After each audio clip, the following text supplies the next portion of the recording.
नमस्कार, स्वागत है आपका न्यूज ब्लास्ट में। आपके साथ मैं हूं श्वेता मिश्रा। चलिए खबरों के सफर को शुरू करते हैं। उपचुनाव के रण में कल से भाजपा के अर्जुन। पुडुचेरी चुनाव के थे प्रभारी मंत्री अर्जुन मेघवाल।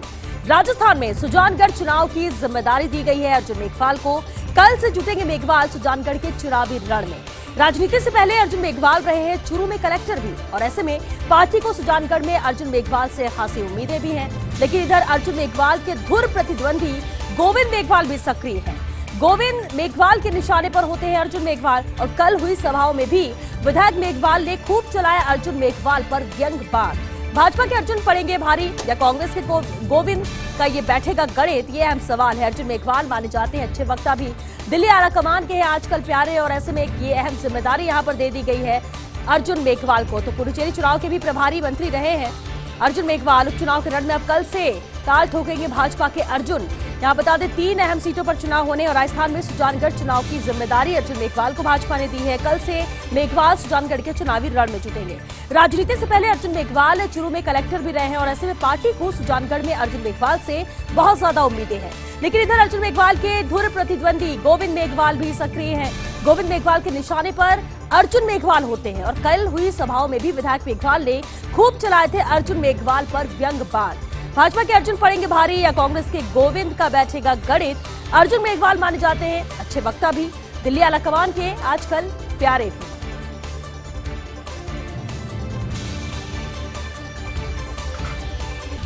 हाईवे प्राधिकरण सोने की खान, नितिन गडकरी का बात कहने का बेबाक अंदाज। एनएचआई को लेकर गडकरी की मन की बात। ये सोने की खान नहीं फंस सकता कर्ज के जाल में। एनएचआई का रास्ता सीधे जुड़ा है लोगों की जेब से। पहले फास्टैग और अब जीपीएस के जरिए पैसे की कटौती। खुद गडकरी ने जीपीएस के जरिए पैसे कटौती की योजना का ऐलान किया। फास्टैग सुविधा से सरकार को होती है 30,000 करोड़ रुपए की कमाई। अब सरकार ने टोल से बचने वालों के लिए जीपीएस अनिवार्य किया है, और इसके लागू होने से साल में 1 लाख करोड़ रुपए की कमाई टोल से होगी। और बेबाक अंदाज में आज अपनी बात नितिन गडकरी ने भी रखी। उनका सीधे तौर पर कहना है कि सोने की खान है, नहीं फंस सकता कर्ज के जाल में।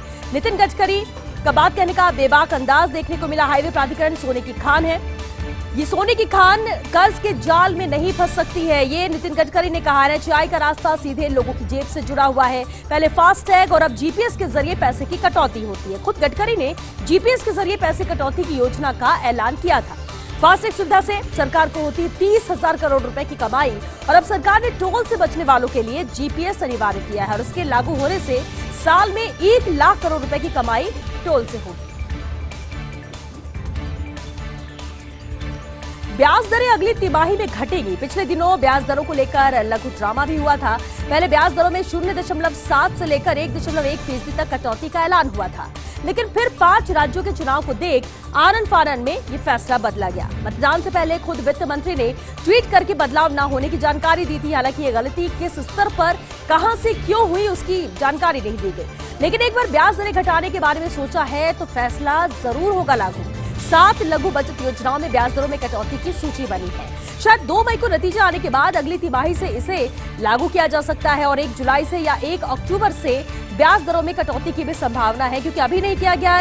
लेकिन बात क्योंकि सामने आई है तो आने वाले वक्त में इसे लागू जरूर किया जाएगा। ब्याज दरें अगली तिमाही में घटेंगी, ये अहम सवाल इसलिए भी है, और उम्मीद संभावना इस बात की नजर आ रही है। पिछले दिनों ब्याज दरों को लेकर लघु ड्रामा भी हुआ था। पहले ब्याज दरों में 0.7 से लेकर 1.1% तक की कटौती का ऐलान हुआ था, लेकिन फिर 5 राज्यों के चुनाव को देख आनन फानन में इस फैसले को बदला गया।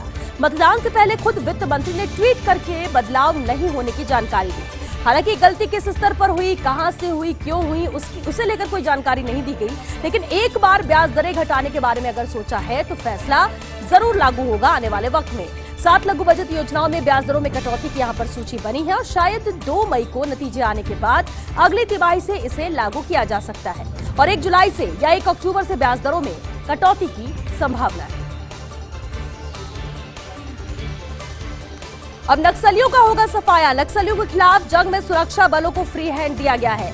शनिवार को मुठभेड़ में 22 वीर जवान शहीद हुए थे। मुठभेड़ के बाद बदले तेवर और तरीके से लड़ाई की तैयारी हो चुकी है। केंद्रीय गृह मंत्री अमित शाह ने सुरक्षा बलों में जोश भरा है, और उन्होंने कहा कि आगे बढ़ो और नक्सलियों का सफाया करो।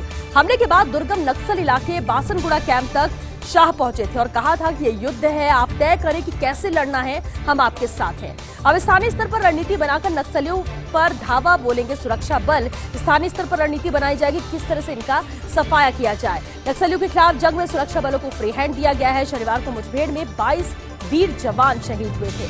मुठभेड़ के बाद बदले तेवर और तरीके से लड़ाई की अब तैयारी हो चुकी है। केंद्रीय गृह मंत्री अमित शाह सुरक्षा बलों से मुलाकात उन्होंने की, उनमें जोश भरा और कहा कि आगे बढ़ो, नक्सलियों का सफाया करो। हमले के बाद दुर्गम नक्सल इलाके बासनगुड़ा कैंप तक भी शाह पहुंचे थे।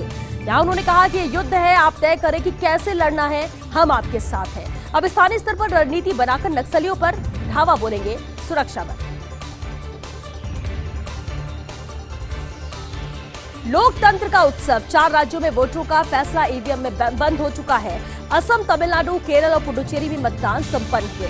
असम और बंगाल में हिंसा के बीच जमकर पड़े हैं वोट। केरल में 69.95%, तमिलनाडु में 63.47% और पुडुचेरी में पड़े हैं 77.9% वोट। बंगाल में तीसरे चरण में 77.68% का मतदान हुआ है। बंगाल में अभी भी मतदान के 5 चरण बाकी है। 5 राज्यों में एक साथ 2 मई को मतगणना होगी।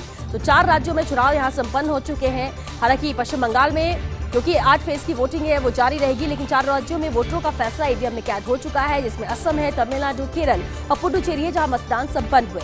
असम और बंगाल में हिंसा के बीच जमकर वोट भी पड़े हैं। केरल में अगर वोट प्रतिशत की बात की जाए 69.95% यहाँ पर वोटिंग हुई है। तमिलनाडु में 63.47% की वोटिंग हुई। पुडुचेरी में 77.9% वोट पड़े हैं। इधर बंगाल में तीसरे चरण की बात करें, जहां पर 77.768% का मतदान हुआ है। बंगाल में अभी भी मतदान के 5 चरण बाकी है। 5 राज्यों में एक साथ 2 मई को मतगणना होगी। मेक इन इंडिया की क्रियान्विति, अब मिसाइलें भी बनाएगी घरेलू निजी कंपनियां। डीआरडीओ ने निजी क्षेत्र के लिए खोले हैं अपने दरवाजे। मिसाइल प्रणाली को विकसित कर उत्पादन कर सकेंगी निजी कंपनियां। जमीन से हवा में मार करने वाली मिसाइलें बनाने से अब इसकी शुरुआत होगी। डीआरडीओ के इस फैसले से निजी कंपनियों ने हाथों हाथ इसे लिया है। निजी क्षेत्र की कंपनियों ने इसमें हिस्सा लेने के लिए उत्साहजनक प्रतिक्रिया दी है। डीआरडीओ का यह प्रयास मोदी सरकार की मेक इन इंडिया परियोजना का हिस्सा है। जिस तरह से डीआरडीओ कोशिश कर रहा है और कंपनियों ने भी इसे हाथों हाथ लिया है। मेक इन इंडिया की क्रियान्विति, अब मिसाइलें भी घरेलू निजी कंपनियां बनाएंगी।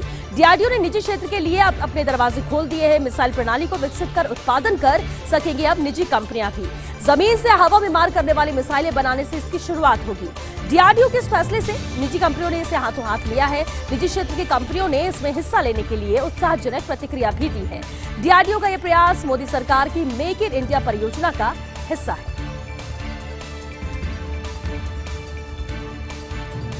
सबसे तेज बढ़ेगी भारतीय अर्थव्यवस्था, वित्तीय वर्ष 2022 में भारत की ग्रोथ का अनुमान है। अंतर्राष्ट्रीय मुद्रा कोष IMF के अनुमान में संशोधन हुआ है। जनवरी में बताई थी 11.5% ग्रोथ की संभावना। अब इकोनॉमिक ग्रोथ देखते हुए अनुमान में बदलाव किया गया है। वित्तीय वर्ष 2022 में 12.5% यहां पर भारत की ग्रोथ हो सकती है। 2020 में कोरोना वायरस के कारण बिगड़ी थी अर्थव्यवस्था और अब इकोनॉमी में डबल डिजिट रिकवरी की भी उम्मीद यहां पर की जा रही है कि डबल डिजिट रिकवरी यहां पर होगी। सबसे तेज बढ़ेगी भारतीय अर्थव्यवस्था ऐसा माना जा रहा है। वित्तीय वर्ष 2022 में भारत की ग्रोथ का अनुमान है। अंतर्राष्ट्रीय मुद्रा कोष यानी IMF के अनुमान में संशोधन हुआ है। जनवरी में जहां 11.5% की ग्रोथ की संभावना बताई गई थी और अब इकोनॉमिक ग्रोथ देखते हुए अनुमान में बदलाव किया गया है। वित्तीय वर्ष 2022 में 12.5% भारत की ग्रोथ हो सकती है। 2020 में कोरोना वायरस के कारण अर्थव्यवस्था बिगड़ी थी और अब इकोनॉमी में डबल डिजिट रिकवरी की उम्मीद है। तरुण बजाज वित्त मंत्रालय में राजस्व सचिव नियुक्त। 1988 बैच हरियाणा कैडर के IAS हैं तरुण बजाज। अजय सेठ को आर्थिक मामलों के सचिव की जिम्मेदारी दी गई है। 1987 बैच कर्नाटक कैडर के IAS अजय सेठ है। फिलहाल आर्थिक मामलों के सचिव हैं तरुण बजाज। बजाज के पास राजस्व विभाग का अतिरिक्त प्रभार है और जल्द ही नई जिम्मेदारियां संभालेंगे सेठ और बजाज। 1988 बैच हरियाणा कैडर के IAS है तरुण बजाज। तरुण बजाज को वित्त मंत्रालय में राजस्व सचिव नियुक्त किया गया है। अजय सेठ को आर्थिक मामलों की सचिव की जिम्मेदारी यहां पर दी गई है। 1987 बैच कर्नाटक कैडर के IAS है अजय सेठ। फिलहाल आर्थिक मामलों के सचिव है तरुण बजाज। बजाज के पास राजस्व विभाग का अतिरिक्त प्रभार है। जल्द ही नई जिम्मेदारियां संभालेंगे सेठ और बजाज।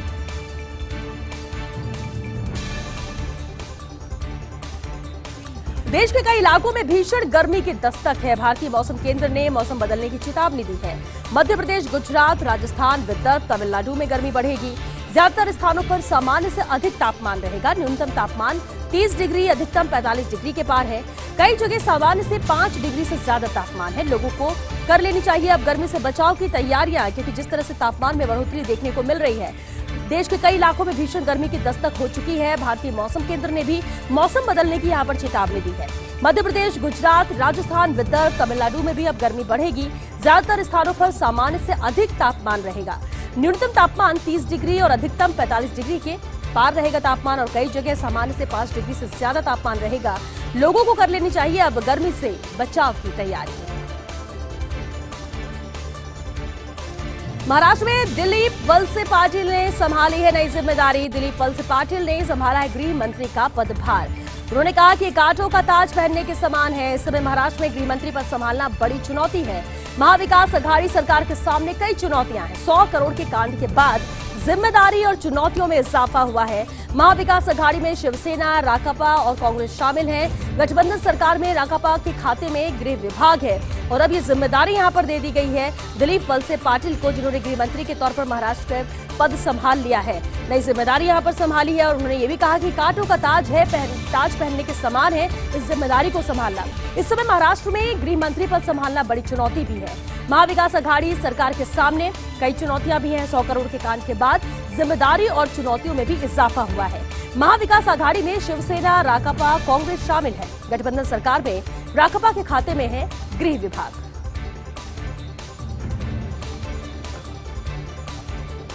इंडियन एक्सप्रेस का संपादकीय the local taste Assam, Tamil Nadu और केरल में विधानसभा चुनाव संपन्न हुए। नतीजे तय करेंगे क्षेत्रीय और राष्ट्रीय मुद्दों की परिभाषा। प्रधानमंत्री नरेंद्र मोदी की लोकप्रियता के सहारे भाजपा है और एक तरफ क्षेत्रीय आकांक्षाएं हैं, दूसरी तरफ भाजपा का राष्ट्रवाद है। तमिलनाडु और केरल में हिंदुत्व की अपील बेअसर है, लेकिन ई श्रीधरन को केरल में उतार जमीन मजबूत करने की कोशिश में भाजपा है। तीनों राज्यों में क्षेत्रीय पार्टियों की मजबूत पकड़ भी भाजपा के लिए परेशानी रहेगी। अब नतीजों से तय होगी केंद्र राज्य के रिश्तों की नई परिभाषा, जो कि 2 मई को आएंगे और नतीजों के बाद ही तस्वीर साफ हो पाएगी। तो इंडियन एक्सप्रेस के संपादकीय द लोकल टेस्ट, जिसमें असम, तमिलनाडु और केरल में विधानसभा चुनाव संपन्न हुए हैं, नतीजे तय करेंगे यहाँ पर कि क्षेत्रीय और राष्ट्रीय मुद्दों की परिभाषा आखिर क्या है। प्रधानमंत्री नरेंद्र मोदी की लोकप्रियता के सहारे भाजपा है। एक तरफ क्षेत्रीय आकांक्षाएं हैं तो दूसरी तरफ भाजपा का राष्ट्रवाद भी है। तमिलनाडु और केरल में हिंदुत्व की अपील यहां पर बेअसर नजर आती है, लेकिन ई श्रीधरन को केरल में उतारकर जमीन मजबूत करने की कोशिश में भाजपा है। तीनों राज्यों में क्षेत्रीय पार्टियों की मजबूत पकड़ भी भाजपा के लिए परेशानी रहेगी और अब नतीजों से तय होगी केंद्र राज्य के रिश्तों की नई परिभाषा। दिल्ली स्थित राजस्थान हाउस की बदलेगी दशा। करीब 70 करोड़ की लागत से होगा जीर्णोद्धार। आधे सिरे को तोड़कर दिया जाएगा नया रूप। राजस्थानी हेरिटेज और मॉडर्न रूप दिया जाएगा। 6 मंजिला भवन में होंगे करीब 121 कमरे। अभी है करीब 50 से ज्यादा रूम। अगले 2 माह में नक्शा तैयार हो जाएगा और फिर निर्माण के टेंडर जारी होंगे। ऐसे में सितंबर माह तक काम शुरू होने की पूरी संभावना है। आमजन के लिए राजस्थानी फूड स्टॉल भी यहाँ पर तैयार होगी। तो नई तरह से यहाँ पर रूपरेखा तैयार की जा रही, नक्शा बनाया जा रहा है, क्योंकि दिल्ली से राजस्थान हाउस की अब दशा तो बदलेगी। करीब 70 करोड़ की लागत से यहाँ जीर्णोद्धार होगा। आधे सिरों को तोड़कर यहाँ नया रूप दिया जाएगा। राजस्थानी हेरिटेज और मॉडर्न रूप दिया जाएगा। 6 मंजिला भवन में करीब 121 कमरे होंगे। अभी फिलहाल करीब 50 से ज्यादा रूम यहाँ पर हैं, लेकिन अगले 2 माह में नक्शा यहाँ पर बनकर तैयार हो जाएगा और फिर निर्माण के टेंडर जारी किए जाएंगे। ऐसे में सितंबर माह तक उम्मीद की जा रही है कि काम भी यहाँ पर शुरू हो जाएगा। काम शुरू होने की संभावना है। आमजन के लिए राजस्थानी फूड स्टॉल भी यहाँ पर तैयार होंगे। ब्रेक के बाद आपका स्वागत है न्यूज ब्लास्ट में। चलिए बढ़ते आगे। महाविकास अघाड़ी में फूट की शुरुआत, देशमुख का इस्तीफा। अनिल देशमुख के इस्तीफे के बाद झेलनी पड़ी है फजीहत। अघाड़ी सरकार के साथ साथ एनसीपी को भी फजीहत झेलनी पड़ी। बॉम्बे हाईकोर्ट ने देशमुख के खिलाफ आरोपों की सीबीआई जांच के आदेश दिए थे। हालांकि एनसीपी कैबिनेट से हटाना नहीं चाहती थी देशमुख को। दूसरी ओर सीएम उद्धव ठाकरे ने जांच के आदेश दिए थे और अब सरकार में तीसरी पार्टी कांग्रेस नाराज हुई है। पूरे प्रकरण में सलाह मशविरा नहीं करने के कारण नाराजगी है और अब तालमेल में अभाव के कारण क्या 5 साल सरकार चला पाएगी अघाड़ी सरकार? ये बेहद एक अहम सवाल है, क्योंकि तालमेल ठीक बैठ नहीं रहा है। नाराजगी यहाँ पर इसलिए भी क्योंकि किसी तरह का कोई डिस्कशन नहीं किया गया। महाविकास अघाड़ी में फूट की शुरुआत देशमुख के इस्तीफे से शुरू हो चुकी है। अनिल देशमुख के इस्तीफे के बाद झेलनी पड़ी थी फजीहत। इधर अघाड़ी सरकार के साथ साथ एनसीपी को भी फजीहत झेलनी पड़ी। बॉम्बे हाईकोर्ट ने देशमुख के खिलाफ आरोपों की सीबीआई जांच के आदेश दिए थे। हालांकि एनसीपी कैबिनेट से हटाना नहीं चाहती थी देशमुख को। दूसरी ओर सीएम उद्धव ठाकरे ने जांच के आदेश दिए थे और अब सरकार में तीसरी पार्टी कांग्रेस नाराज हुई है। पूरे प्रकरण में सलाह मशविरा नहीं करने के कारण ही कांग्रेस की नाराजगी है और अब तालमेल में के अभाव में क्या 5 साल सरकार चला पाएगी अघाड़ी सरकार, ये बेहद अहम सवाल है।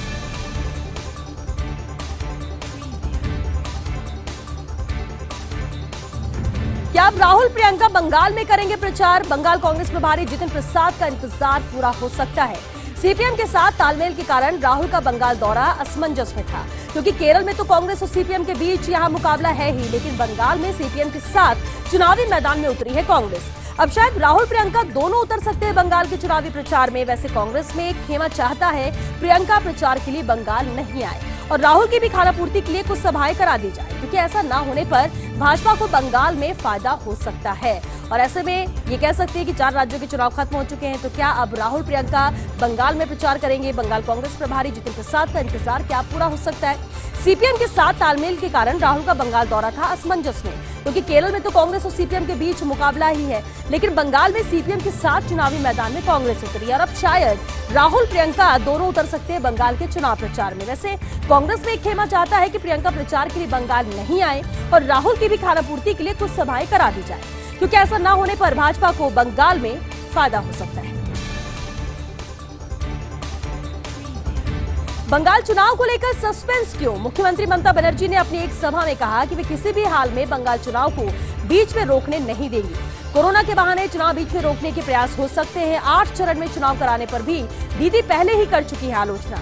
तमिलनाडु, पुडुचेरी, केरल, असम में चुनाव मतदान पूरा हो चुका है, लेकिन बंगाल में अभी केवल 91 सीटों पर ही मतदान हुआ है। यानी अब केवल अप्रैल माह में बंगाल की 230 सीटों पर मतदान होगा। देश भर में कोरोना के बढ़ते केसेस के बहाने मतदान हो सकता है प्रभावित। तभी ममता ने अनायास या हवा में चुनाव रोकने वाली बात कही थी, लेकिन उन्होंने कहा कि चुनाव रोकने नहीं देंगी। वे किसी भी हाल में बंगाल चुनाव को बीच में रोकने नहीं देंगे। मुख्यमंत्री ममता बनर्जी ने अपनी एक सभा में ये बात कही।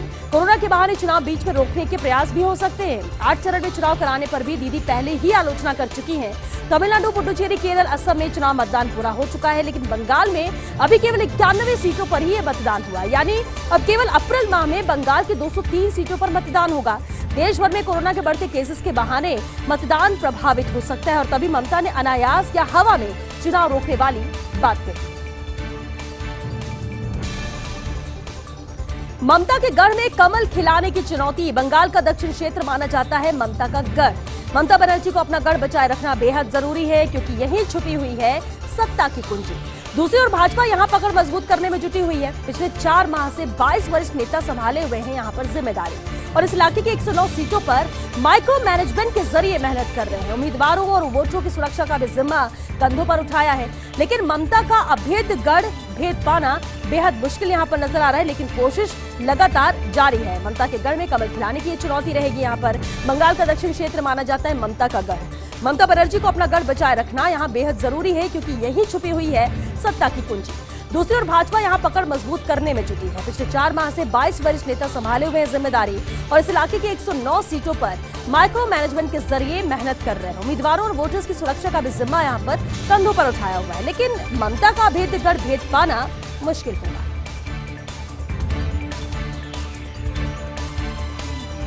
और चलिए 6 न्यूज ब्लास्ट में फिलहाल के लिए इतना ही। नमस्कार।